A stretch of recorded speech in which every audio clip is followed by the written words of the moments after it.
Welcome to The Interest. I'm Sarah Wolak. The market is tough for those trying to crack into the industry, but not as tough as the argument Andrew Berman is putting up against Vincent Valvo in this week's cage match. After a quick rumble from those two, it's time to tune in to Master the Markets with our friend Bill Bodnar. But first, the market isn't just keeping new loan officers on the sidelines, it's also ousting many would-be buyers. But one hot market is drawing those buyers in. Large emphasis on hot because this market's in the middle of Texas. I had the chance to talk to some industry professionals from Austin, Texas about why the market is drawing young shoppers in. There's no such thing as a perfect market, but Austin, Texas might just be checking off boxes for young home shoppers. Interest rates went down. That created a lot of qualified buyers and a lot of opportunity for people to buy a home. Zeke Alvarez is an Austin-based loan officer who has seen the market flourish despite this year's anomalies. He says that the tech move from California to Texas triggered a lot of young buyers dipping their toes into the market. Tech companies have since moved from Silicon Valley out into Austin, right? So much so that they're calling it Silicon Hills. With other markets appreciating overnight, Austin is the outlier with average monthly payments well below national norms. But Alvarez says that a lot of young buyers are tech industry workers with fatter wallets. It's not just the techies coming over. You're seeing just normal people from Portland, Seattle, West Coast, East Coast, just a mass exodus. And it's not because it's a great place to buy a home. It's because it's one of the hottest job markets in the world. Bankrate credited Austin's bustling job market as a big push for buyers or long-term renters deciding to buy. And Alvarez says that the economy in Austin is another perk. But what the tech companies also brought with them was VCs, venture capitalists. So 8 billionaires got added to the list of Austin in just the past 3 to 4 years. You can read more about how LOs are servicing young tech workers moving into Austin in the latest issue of Lone Star LO magazine, available now at lonestarlo.com. For The Interest, I'm Sarah Wolak. My name is Thomas Hall. I went ahead and used the Southwest AI app, and I put in a difficult loan scenario with tax returns and everything, and I had somebody else already underwrite it. When it came back, it was almost identical within like a few dollars, and it took about 30 minutes instead of a whole day or two for somebody to analyze that. So, yeah, that AI is going to be the best thing in the whole industry. So stay tuned.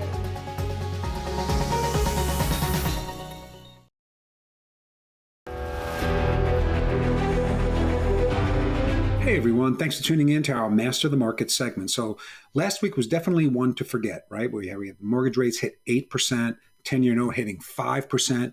And there are several headwinds right now to interest rates and something you need to be thinking about. Number one, quantitative tightening. The Fed is shrinking the balance sheet, and as the balance sheet gets smaller, interest rates are moving up. It's a trend that is unsustainable. It's going to have to give at some point. Number two, debt.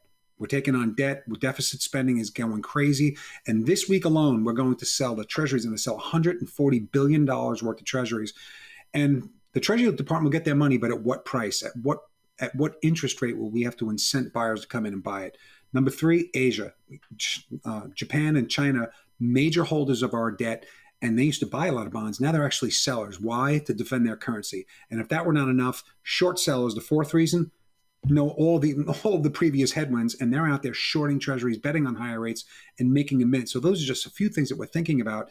And in this week, besides the war and oil going up at $90, you have GDP coming out. It's probably going to be pretty good. And we have the Fed's favored gauge of inflation. So you got to watch all this stuff carefully. The good news is the Fed's not going to speak next week. And there's no chance of a rate hike right now in November, regardless of what the data has next week. It looks like that part's over. So I hope this finds you well. Have yourself a great week, and better days are ahead for sure. Bye for now.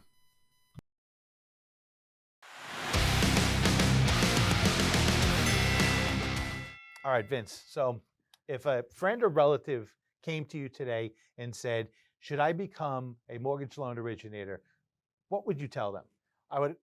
First I would ask them. And the first question I would have is, how big is your trust fund? Because that's what you're going to be living off of for the next 2.5 years while you build this up. And if you have a massive one, sure. Of course, if you have a massive one, you probably don't need to become a mortgage loan originator. That's what I would say to them. Okay, so So listen, first off, I mean, there are plenty of people that have massive, trust funds, but still want to work.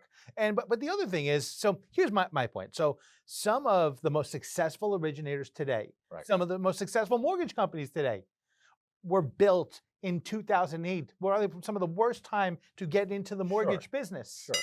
Yeah. It's always great to trot out these oldies but goodies, And there's always folks.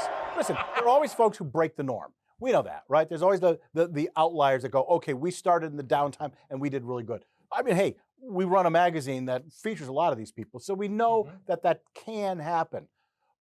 The question is, would you advise somebody to do it? I don't know that I could advise them to do it. I'd have to find somebody that, not just, not a relative, anybody. I'd have to know that they already had this drive, that they had a strong streak of entrepreneurism, that they knew that they could hang in here and overcome anything. And you know what? Most people can't do that. They need a support system. They shouldn't be here anyway. They shouldn't get in the... Listen, if you're lazy, you do not belong in the mortgage business. You need to be at the top of your game. There's no place for lazy originators in this business. Well, there's plenty of places for them. We've had them for the last couple of years. We've had it when business is easy. When business is easy, there's plenty of places for everybody in the industry, and that is one of the problems that we have here. Yeah. But hey, I would not advise somebody to get in right now. I would help someone if they came to me and said, I want to do this. I think I've got a plan. I've got stuff. I would work with them. I'd advise them and stuff. And I would try to do it because we need great originators in this industry, don't we? Yes. I think so. And we are losing originators who are stuck on old business models. That's true. The old way of doing things. Yeah. So today, actually, these new originators that have they got to have that fire inside. Because if they don't have that fire inside, we can also try to get the older originators to realize that everything's changed. And I think one of the problems people have right now is not only has everything changed, but the way we market. Social media is changing everything.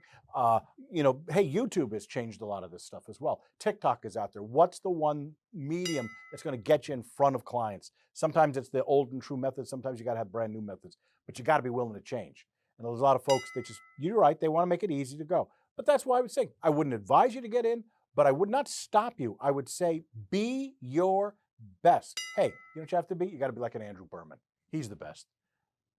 He didn't win the argument, this but is something I can agree with you on at least. That's fine. For once he'll win.